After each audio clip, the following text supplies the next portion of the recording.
Hello दोस्तों, स्वागत है आप लोगों का हमारे चैनल पे। दोस्तों आज हम लोग इंडियन हिस्ट्री के अंतर्गत पढ़ेंगे महत्वपूर्ण क्वेश्चन एंड क्वेश्चनों के अलावा मैं कोशिश करूंगी कि ज़्यादा से ज़्यादा इंडियन हिस्ट्री को कवर कर सकूं ताकि आप लोगों का एक बेहतर रिवीजन हो सके। और दोस्तों आप लोगों को बता दो कि इंडियन हिस्ट्री के अलावा भी मॉडर्न हिस्ट्री का अलग से वीडियोज हमारे चैनल पे अवेलेबल है और हिस्ट्री के अलावा भी science, current affairs, Bihar GK and geography के भी महत्वपूर्ण क्वेश्चनों का वीडियोज हमारे चैनल पे हैं जो कि आप लोगों को एक जीके जीएस का बेहतर एक प्रैक्टिस दे सके। ठीक है, तो अगर आप चैनल पे नए हैं तो प्लीज़ चैनल पे विजिट कीजिएगा ताकि एग्जाम के लास्ट मोमेंट में आप लोगों का एक बेहतर रिवीजन के लिए हमारा चैनल ये आप लोगों के लिए हेल्पफुल होगा। तो चलिए, अगर चैनल पे नए हैं तो प्लीज़ चैनल को सब्सक्राइब कर दीजिएगा, वीडियोज़ को ज़्यादा से ज़्यादा लाइक और शेयर कर दीजिएगा और साथ में बेल आइकन भी दबा दीजिएगा। तो चलिए बढ़ते हैं आज के क्वेश्चन की तरफ। और आपका क्वेश्चन बोल रहा है कि सिंधु घाटी की सभ्यता में घोड़े के अवशेष कहाँ मिले। दोस्तों आजकल मॉडर्न हिस्ट्री के अलावा भी एंशिएंट हिस्ट्री से आप लोगों को 5-6 क्वेश्चन देखने को मिल जाते हैं। ठीक है, तो क्वेश्चन ध्यान रखिएगा। पूछ रहा है कि सिंधु घाटी सभ्यता में घोड़े के अवशेष कहाँ से मिले हैं, तो ये मिले हैं सूरकोटड़ा से, जो कि अभी ये गुजरात के कच्छ जिले में अवस्थित है। कालीबंगा ये राजस्थान में है और यहाँ से खेत जोतने के साक्ष्य प्राप्त हुए हैं। रही बात लोथल की, तो लोथल भी गुजरात में स्थित है और लोथल से डकयार्ड यानी हड़प्पा कालीन बंदरगाह के भी साक्ष्य प्राप्त हुए हैं। बनावली ये हरियाणा में है और यहाँ से मिट्टी के हल के निशान मिले हैं। ठीक है, ध्यान रखिएगा, कालीबंगा से खेत जोतने के निशान, लेकिन बनावली से मिट्टी के हल के निशान प्राप्त हुए। देखते हैं अगला क्वेश्चन। हड़प्पा कालीन समाज किन वर्गों में विभक्त था। तो हड़प्पा कालीन जो समाज था वो 4 वर्गों में बटा हुआ था और ये वर्ग थे विद्वान, योद्धा, व्यापारी और श्रमिक। लेकिन अगर बात करें वैदिक युग के समाज की, तो वैदिक युग में भी जो समाज था वो 4 वर्ग में बटा हुआ था, लेकिन ये 4 वर्ग थे ब्राह्मण, क्षत्रिय, वैश्य और शूद्र, जो कि ऐसा लिखा गया है वेदों में कि ये ब्रह्मा जी के अंग से प्रकट हुए। चलिए देखते हैं नेक्स्ट क्वेश्चन। निम्नलिखित में से किसकी तुलना मैकियावेली के प्रिंस से की जाती है। तो मैकियावेली के प्रिंस से की जाने वाली जो निम्नलिखित रचनाकार है वो है कौटिल्य का अर्थशास्त्र। और ये अर्थशास्त्र जो है ये राजा के शासन, उनके नीति शास्त्र यानी राजनीतिक व्यवस्था पे विस्तार में इसकी चर्चा की गई है। और मेगास्थनीज के इंडिका से हमें पाटलिपुत्र के यानी पटना के प्रशासन, नगर विवरण का पता चलता है। चलिए देखते हैं नेक्स्ट क्वेश्चन। अशोक ने अपने सभी अभिलेखों में एक रूपता से किस प्राकृत का प्रयोग किया है।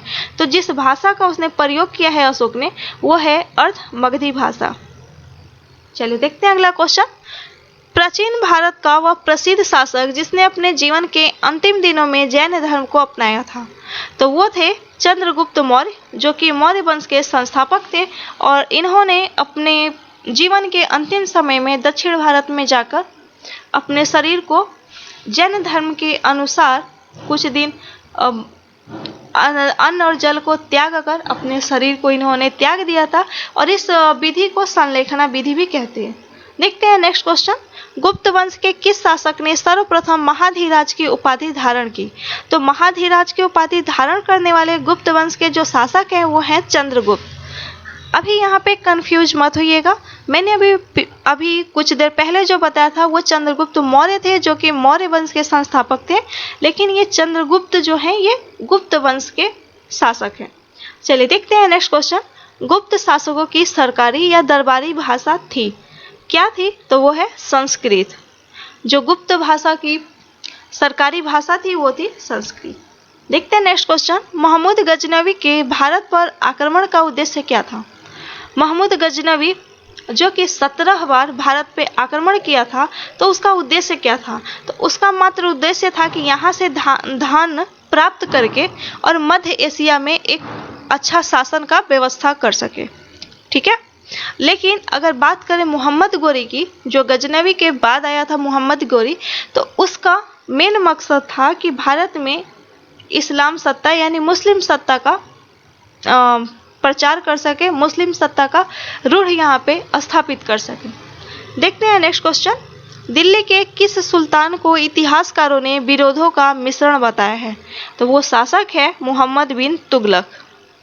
जो कि बहुत बुद्धिमान था, लेकिन इसको बुद्धिमान और मूर्ख शासक कहा जाता था। देखते हैं नेक्स्ट क्वेश्चन। नेक्स्ट क्वेश्चन की तरफ बढ़ने से पहले ये बता दूं कि सिकंदर लोदी, जो कि ये लोदी वंश का महान शासक हुए, और इन्होंने ही आगरा, जो उत्तर प्रदेश में है, आगरा की स्थापना किए थे। ठीक है। बलबन, जो कि लौह और रक्त की नीति दिए थे, और अलाउद्दीन खिलजी, जो कि बाजार नीति, एक प्रशासन की नीति, सेना में हुलिया प्रथा, घोड़े दागने की व्यवस्था, ये सब इसने एक अपने शासन को अच्छे से चलाने के लिए बहुत सारे नीतियों को अपनाया था। देखते हैं नेक्स्ट क्वेश्चन। कृष्णदेव राय ने निम्नलिखित में से किसके साथ मैत्रीपूर्ण संबंध रखे थे? कृष्णदेव राय, जो कि ये राष्ट्रकूट वंश से थे, तो इन्होंने पुर्तगालियों के साथ मैत्रीपूर्ण संबंध रखे थे। किसके साथ? तो पुर्तगालियों के साथ। और वैसे भी हम सब जानते हैं कि भारत में सबसे पहले जो व्यापारी कंपनी, विदेशी जो व्यापारी कंपनी आने वाली थी, वो है पुर्तगाली। देखते हैं नेक्स्ट क्वेश्चन। कृष्णदेव राय किसके समकालीन थे? अभी जो मैंने बात की कि कृष्णदेव राय जो पुर्तगालियों से मैत्रीपूर्ण संबंध रखे थे, जो राष्ट्रकूट वंश से संबंधित थे, तो ये बाबर के समकालीन थे। किनके? बाबर के। और बाबर जो था मुगल वंश का संस्थापक था। देखते हैं अगला क्वेश्चन। भक्ति आंदोलन को दक्षिण भारत से लाकर उत्तर भारत तक प्रचारित करने का श्रेय किसे जाता है? दक्षिण भारत से उत्तर भारत तक जो भक्ति आंदोलन लाया गया था, वो रामानंद के नेतृत्व में लाया गया था, तो इनका श्रेय जाता है रामानंद को। देखते हैं अगला क्वेश्चन। भक्ति आंदोलन के दौरान असम में किसने इस आंदोलन का प्रतिनिधित्व किया था?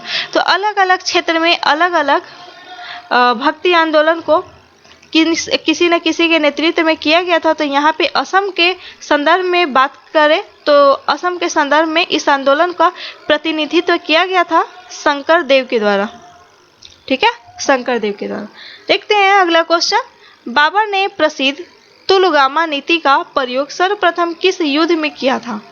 तुलगामा नीति, ठीक है, इस नीति का प्रयोग बाबर के द्वारा किया गया था, और ये पानीपत के प्रथम युद्ध में किया गया था। और पानीपत का प्रथम युद्ध कब हुआ था? 1526 ईस्वी में बाबर और लोदी वंश के अंतिम शासक इब्राहिम लोदी के बीच में ये युद्ध हुआ था, जिसमें इब्राहिम लोदी युद्ध स्तर पे ही मारा गया। देखते हैं नेक्स्ट क्वेश्चन। यहाँ पे रहेगा जो कि छूट गया। वर्ष 1910 ईस्वी में सतारा में बहुजन समाज की स्थापना किसने की? ठीक है, पूछ रहे सतारा के क्षेत्र में, महाराष्ट्र के ये सतारा क्षेत्र में बहुजन समाज की स्थापना किया गया था मुकुंद राय पाटिल के द्वारा। कब किया गया था? 1910 ईस्वी में। ठीक है, देखते हैं अगला क्वेश्चन। कम्युनिस्ट इंटरनेशनल का सदस्य बनने वाला पहला भारतीय कौन था? यहाँ पे पूछ रहा है कि कम्युनिस्ट इंटरनेशनल, ठीक है, कम्युनिस्ट इंटरनेशनल का सदस्य बनने वाले पहले भारतीय थे एम.एन. राय। कौन थे? एम.एन. राय। देखते हैं अगला क्वेश्चन। 1857 में अंग्रेजी साम्राज्य के विरुद्ध पंजाब में किसने सशस्त्र विद्रोह किया था? 1857 का विद्रोह हुआ, ठीक है, वो एक बहुत ही पूरा व्यापक, और कहा जाता है कि स्वतंत्रता की अगर पहली लड़ाई जो थी वो 1857 से ही शुरू हुई थी व्यापक रूप से। लेकिन इसके असफल होने का कारण यही था कि ये मात्र पंजाब, बिहार, उड़ीसा, ये जो मध्य भारत का क्षेत्र है ना, ये इतना ही तक सिमट के रह गया था, इसीलिए असफल हो गया। ठीक है, तो यहाँ पे पूछ रहे पंजाब में, ठीक है, इस विद्रोह का नेतृत्व किनके द्वारा किया गया था? तो वो किया गया था नामधारी सिखों के द्वारा, जो कि हम लोग बिहार के क्षेत्र में जानते हैं कि बिहार में सबसे चर्चित रहे बाबू वीर कुंवर सिंह, जो कि जगदीशपुर आरा क्षेत्र से आते हैं। ठीक है, अगर कानपुर से बात करें तो कानपुर से थे नाना साहब, लखनऊ से थी हजरत बेगम, एंड झांसी से थी रानी लक्ष्मीबाई। तैसे ही ये मध्य भारत में ही ये क्षेत्र, ये जो युद्ध था, वो एक आंदोलन था, वो सिमट के रह गया था। चलिए देखते हैं नेक्स्ट क्वेश्चन। स्वतंत्र भारत के प्रथम महाराज्यपाल यानी गवर्नर जनरल कौन थे? क्या पूछ रहा है कि स्वतंत्र भारत के गवर्नर जनरल कौन थे? तो वो थे लॉर्ड माउंटबेटन। और कहा जाता है कि भारत और पाकिस्तान के बंटवारे का जो ख्याल आया था ये माउंटबेटन के ही दिमाग में आया था। ठीक है। और अगर बात करें कि स्वतंत्र भारत के प्रथम भारतीय गवर्नर जनरल कौन थे, तो वो थे सी राजगोपालाचारी। ठीक है। और भारत जब आजाद हुआ उस समय ब्रिटेन के जो प्रधानमंत्री थे वो थे लॉर्ड एटली। ठीक है। चलिए देखते हैं नेक्स्ट क्वेश्चन। जालियांवाला बाग में गोली चलाने का आदेश दिया था। जालियांवाला बाग हत्याकांड जो कि 13 अप्रैल 1919 यानी बैसाखी के दिन हुआ था, और ये रॉलेट एक्ट के अधीन डॉक्टर सत्यपाल और सैफुद्दीन किचलू को गिरफ्तार कर लिया गया था। तो उन्हीं के लिए सभा बुलाई गई थी। ठीक है। उसी सभा में जो जालियांवाला बाग में जो अमृतसर में है, और उसी में जनरल डायर ने गोली चलाने का आदेश दे दिया था। ठीक है। और उस समय भारत के वायसराय थे चेम्सफोर्ड। जालियांवाला बाग हत्याकांड जब हुआ था उस समय भारत के वायसराय कौन थे अगर पूछे तो चेम्सफोर्ड थे। और यही जनरल डायर को 1940 ईस्वी में उधम सिंह ने ब्रिटेन में जाकर गोली मार दिए थे। उनका मानना था कि उन्होंने बदला ले लिया था। ठीक है। चलिए देखते हैं नेक्स्ट क्वेश्चन। सॉरी दोस्तों, आज के लिए इतना ही। चलिए आप लोग, आशा है कि आप लोग अच्छे से रिवीजन कर पाएंगे। अगर कोई क्वेश्चन आप लोगों से छूटा हुआ हो तो आप लोग जाके बुक में ज़रूर देखिएगा। अगर आपका कोई कमेंट हो या कोई भी डाउट हो तो कमेंट बॉक्स में ज़रूर बताइएगा।